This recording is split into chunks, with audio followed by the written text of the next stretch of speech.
què és el mètode de l'autocàs? El que fem servir nosaltres. I qui més el fa servir? Que jo sàpiga ningú més. I com funciona? Doncs igual que el mètode del cas, que aquest sí que és conegut, sí? La majoria d'escoles de negocis fan servir aquesta metodologia per generar aprenentatge.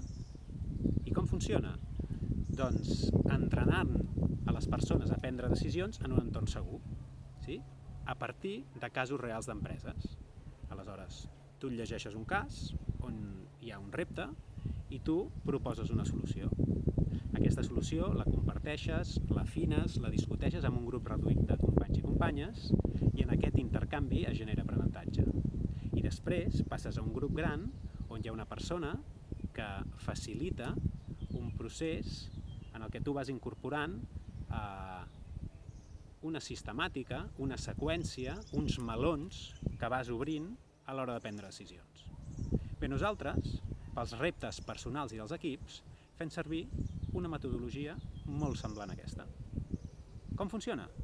Us ho anirem explicant.